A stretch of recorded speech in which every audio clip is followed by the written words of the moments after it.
Hello বন্ধুরা, আজকে একটা নতুন রেসিপি আপনাদের সাথে শেয়ার করব। এই লাউ পাতাগুলো তুলে নিয়েছি।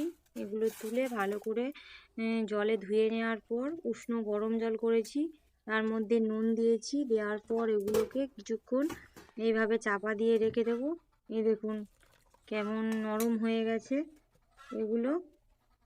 এবারে এগুলোকে এক সাইডে রেখে দিয়ে আমি ডাল নিয়েছি। ডালের মধ্যে ডালটাকে ভালো করে ধুয়ে ভিজিয়ে রেখে দিয়েছিলাম। ধুয়ে নিয়ে এর মধ্যে রসুন, আদা,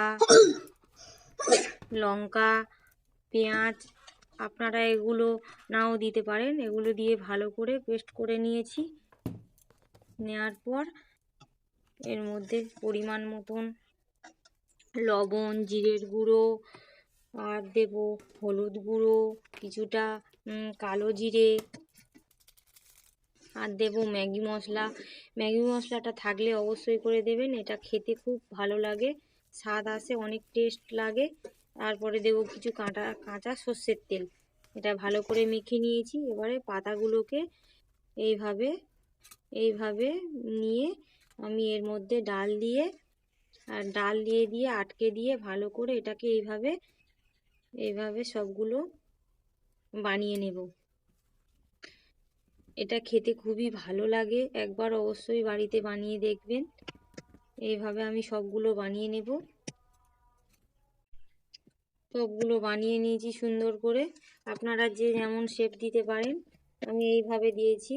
আর এটা বেশি তেলও লাগে না, কারণ অল্প এখানে সর্ষের তেল দেওয়াই আছে।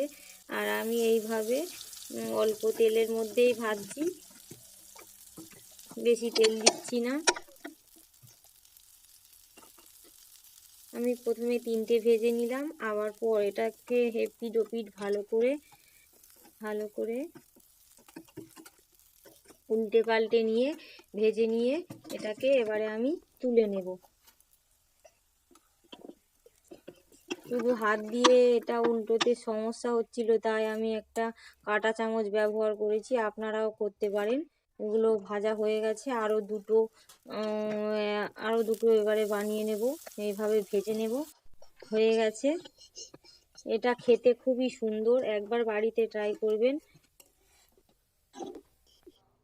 আর আমার এই রেসিপিটা আপনাদের যদি ভালো লেগে থাকে তাহলে অনেক অনেক শেয়ার করবেন আর আমার পাশে থাকবেন। খেতে অপূর্ব হয়েছিল। ভাতের সাথে এটা, ডালের সাথে ডাল আর এটা থাকলে তো আর কিছুই লাগবে না। খেতে দারুণ। একবার অবশ্যই করে বাড়িতে বানিয়ে দেখবেন।